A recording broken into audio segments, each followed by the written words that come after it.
The Lovers Pentacle 2, Chapter 20, Death.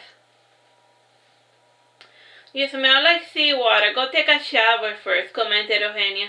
The two made it to the bedroom. She undressed Kain to speak since long, and her long fingers explored the merchandise.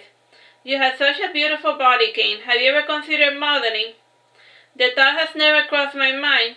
I wouldn't even know where to begin, said Kain, walking towards the bathroom. How are your sessions with Unlan? Asked Eugenia.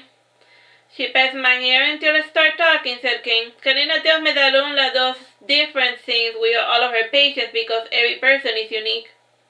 Unla has never petted my hair in other times I have visited, said Eugenia, feigning jealousy. Did she ask you any Freudian questions? Yes, she asked me what I do with myself when you're not around, said Kain, entering the shower.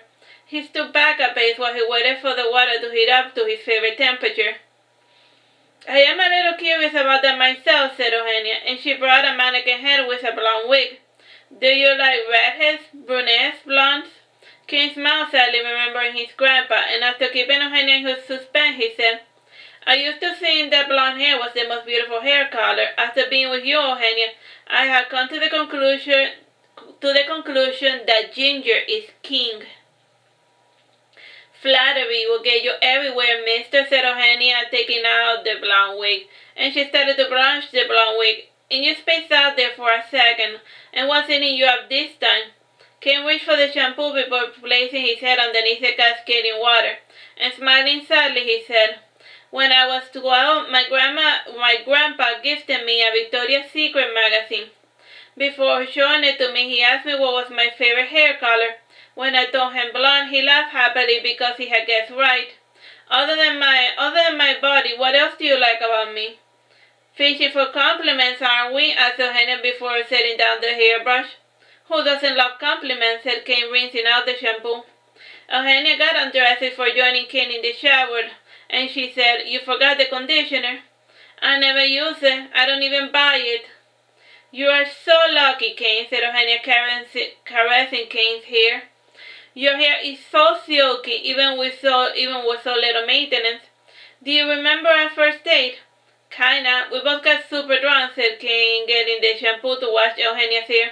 And I remember you getting stung by a jellyfish, and I also remember sitting down on a broken beer bottle. That bottle left you that nice beauty scar, said Eugenia, petting the lovely beauty scar with her index finger. That night was the first and only time you fucked me the way I liked. You felt great when you stopped hesitating, Kain. Or maybe you were too drunk to notice that I was doing it wrong, reasoned Kain. And you need to do something about that low self-esteem, mister, said Eugenia, embracing Kain. Repeat after me. I, Kain, matter. I, Kain, matter, repeated Kain. Kain is a beautiful man who can easily find himself another, said Eugenia. Kain is a beautiful man, said Kain, narrowing his eyes. Kain is a good person who deserves to be with someone who truly loves him, said Eugenia. Are you breaking up with me, Eugenia? Asked Kain, breaking free from Eugenia's embrace. Kinda, said Eugenia, laughing nervously. It is just that you want something serious and I just want to have fun. I like you as a friend, I really do, and I can easily say that I love you. Just not in the romantic sense, said Kain, taking the soap, and he finished washing away the seawater. Are you mad? Asked Eugenia, trying to read through Kain's stoicism. No, but don't expect me to be happy either, said Kain, concluding his shower. I could see the writing on the wall, Eugenia. I knew that it was only a matter of time before you broke up with me. He went to his backpack to fetch a change of clothing. Eugenia finished her cat shower quickly, and when she left the shower, she noticed that Kain's car was still in the parking lot. Eugenia ran after Kain, and before Kain turned on the ignition key, Eugenia was by his window knocking. Just because we're not a couple anymore doesn't mean that we can't do the mess around every once in a while, said Eugenia. So nothing's changed between us then, said Kain, trying to understand. No, what I mean is that you should start looking for a more permanent girlfriend, and in the meantime, if you feel lonely, I can give you a pity lane, said Eugenia, talking with the inflection she used when speaking with small children. I don't want a pity lane, Eugenia, said Kain with his eyes starting to water. I want you. And I don't care that you sleep with Santiago, and I will tolerate it as long as we continue going on dates and spending as much time together as humanly possible. Kain, please, don't make this any harder than it has to be, pleaded Eugenia. There are a lot of fishes in the ocean. I hate fishing, and tell me the real reason why you're dumping me, protested Kain, covering his face with his hand. Is it because I cry too much? I promise not to cry anymore, Eugenia. I don't mind that you cried, lied Eugenia. She could feel her resolve weakening, but she wanted to put an end to this relationship. It isn't healthy to suppress one's emotions. But why don't you want me, insisted Kain. If it is about the sex, I'm always willing to learn new tricks to amuse you, Eugenia. And do you still have feelings for Santiago? Tell me the truth, Eugenia. Why don't you want to be my girlfriend? Kain pleaded for hours, but Eugenia had made her decision. Kain drove home without much enthusiasm, and his father Jack was surprised to see him home so early. Kain's presence there was ruining his weekend plans, and since Kain went to soak in his bedroom, Jack had to cancel his escort. "And what's the matter, Kain?" asked Jack, entering his son's bedroom. "Eugenia broke up with me," pouted Kain. "Good," said Jack. "We should go out to celebrate." "I am not in the mood," said Kain, hiding under the bedsheets. "Please just let me soak in peace." "Oh, come on, get out of bed," said Jack, pulling at the bedsheets. "If you feel that depression, you are never going to be able to get out of that bed. Trust me, I know from experience." Kain left the bed, and he got dressed in the first thing that fell out of his closet. And Jack called up Yuna and some of Kain's friends in order to celebrate the breakup. Alexis suggested that they all meet up at the Magnum Lounge. The lounge had a low-light, warm atmosphere, highlighted by the classical piano player. The light came from the tear-glass chandeliers that barely illuminated the darkness, and those with better night vision could appreciate the poster that stood against the red polka dot wallpaper. In random spots there were a few chubby porcelain dolls, and the piano man was taking a break to allow the guests to do karaoke. Of Kain's friends, the only ones who were able to answer Jack's summons were Malik and Alexia. Carina was stuck entertaining Bruno's sister Rebecca and her daughters, while Sidanta was in over-conversation mode with Jeremy. Kain nursed his drink without much enthusiasm, and to bring levity to the proceedings, Arjuna went to stage to sing karaoke. He was able to get a shock out of him, who couldn't help but laugh at how Arjuna was butchering the song Dancing in the Street. Malik sang next, followed by Jack, and ending with Alexia. "Now it is your turn to sing, Kanye," said Alexia, offering Kain the microphone. "I don't know any pop songs," said Kain. "The karaoke has a lot of old songs, and you're bound to find a classic that you can sing to," insisted Alexia. Kain looked to the song selections, and he began to sing. "Walking through an empty house, tears in my eyes. Breaking up is never easy, but I have to go." The next song he butchered was "Unbreak My Heart," followed by a bunch of other songs about heartbreak. The depressing concert ended as soon as the food arrived, and Kain stopped absentmindedly at his salad. A guy carrying the garbage can passed by Kain's table, and he reached into his pocket to hand Kain his business card with his telephone number. "Here you go, Alexia," said Kain, handing the number to Alexia. "Nah, I don't need it. I'm dating my boss," said Alexia. "How is that going for you?" asked Kain. "I don't know, you tell me," said Alexia, pointing with his index finger at the wedding ring. "Wow, you're getting married already?" said Kain, surprised and happy for his friend. And he added, growing somber, "Isn't it a little too soon?" "We had a business relationship for a couple of months, though it was only recently that we became a couple," said Alexia. And he added, "And when you know, you know."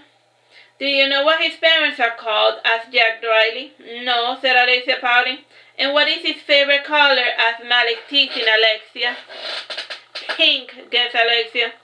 "Guys, none of that is important," said Ayuna. "On average, humans only live for 78 years, and most of the time we spend it sleeping or working. When your chance at living happily ever after shows up, you will be a fool not to jump at the opportunity as soon as it manifests." "When are you getting married?" asked Malik, smiling warmly. "This Thanksgiving," said Alexia, "and I want to marry immediately, but my mother wants to do a traditional wedding, and thank God Byron is paying for everything. Otherwise, I don't know if I can afford the dream wedding that my mother wants for me." "We are so happy for you, Alexia," said Kain with his eyes watering. "A nice guy like you deserves all of the wonderful things that the world has to offer." "And what's your malfunction this time?" protested Jack, becoming frustrated. A few months ago, Carina asked me to marry her, said Kain, covering his face, and I didn't tell her no. I said that I was gonna marry her and she stayed with me for an entire year. But the moment she saw Bruno's green eyes, she completely forgot about me. There, you dodged a bullet, Kain, said Malik, consoling his friend. Karina's good during the good times, but she abandons you as soon as things become difficult. She hasn't abandoned Bruno yet, but she does have him on constantly watch. The guy can't so much as take a shit without she finding out the shape and the smell of it. Trust me, Kain, said Malik, you are better off without Carina. The dessert came soon enough, and Kain took a small bite from his flan, and it was the most delicious flan he ever tasted.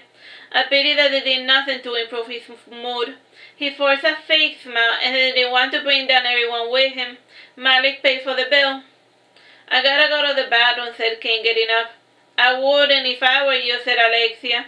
This is a gay lounge. I know that, said Kain. I'm not blind. Kain went to the bathroom, and the piano man saw Kain entering within, so he decided to make his move. Instead of peeing, Kain went to regurgitate everything he had eaten. The pianist knocked on the door, and he said, "Did the tilapia make you sick?" "No, I had chicken, and I was already feeling sick, but my father pressured me into going out," said Kain, when he could talk, and the musician brought Kain a glass of water with an Alka-Seltzer tablet. Kain saw the glass and he refused it. "No, thank you. I don't know you. I don't trust you." "The water's fine, Kanye," said the pianist, "and I had the cook especially prepare it." "If it came from the kitchen staff, I guess I'll accept it," said Kain, accepting the glass of water. And he sighed with relief when the heartburn passed, and Kain reached into his pocket to look at the business card, and he said wearily, "Oh, thank you, Oberon. And do you know that you're named after a short elf?" "Come again?"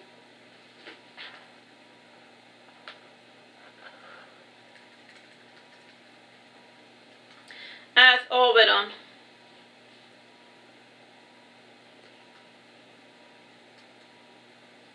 He was a busy tan skin with expressive brown eyes and with long eyelashes.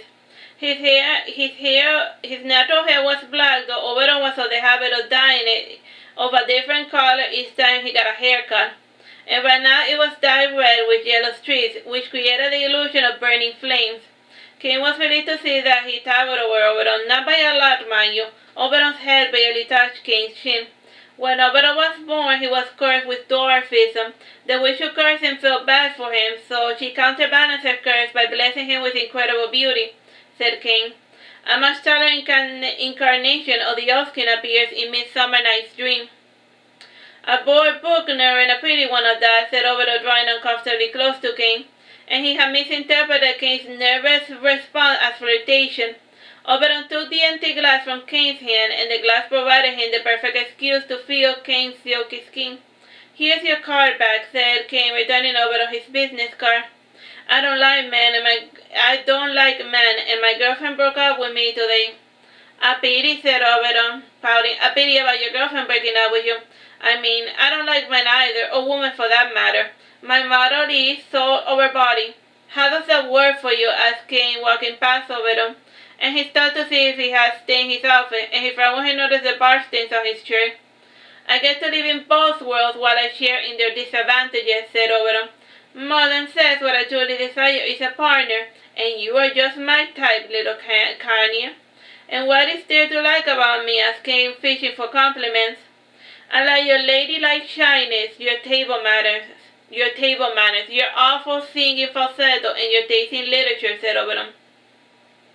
Oberon also liked the smooth, silky skin of Kain's lady fingers. "I am not without my defects," said Kain. "I am also a police officer. Do you still find my soul tantalizing?" "Yes," said Oberon, taking Kain's hand. "I never ask a man what his business is, for it never interests me. What I ask him about are his thoughts and dreams." "So you read H.P. Lovecraft. Good for you. And can you please let go of my hand?" Kain moved closer to the exit, and Oberon reluctantly released the beautiful hand. Kain said, "I don't like men either, and I am starting to despise women. And thank you for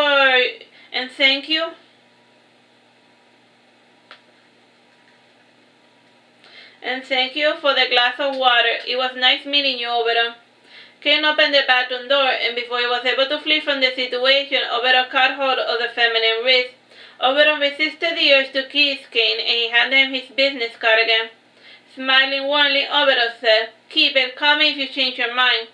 "I will. Good night," said Kain, giving a fake smile. Waiting for him outside the bathroom was Malik, and he had gone to check up on Kain. Malik placed his arm protectively around Kain's shoulder, and he walked Kain outside the parking lot.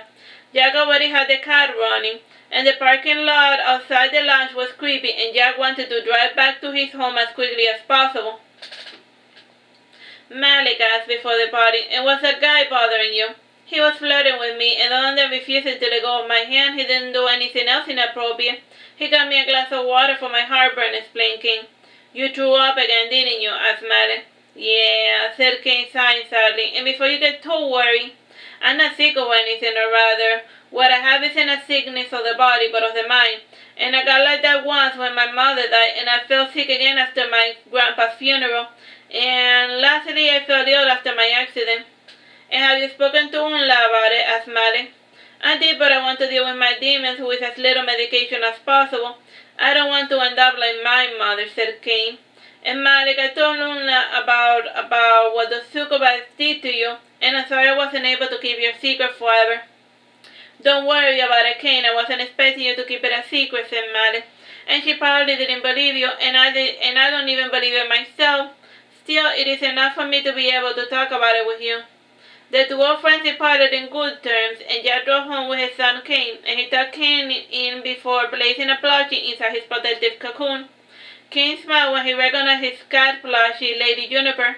Jack had secretly found it tucked away in his father's storage unit, and he had been keeping it hidden to gift it as a nostalgia birthday present. Jack felt that it was better to give it now than later. Kain snuggled against the plushie, and he closed his eyes to have sweet dreams for a change. That's the end of that chapter. Bye-bye.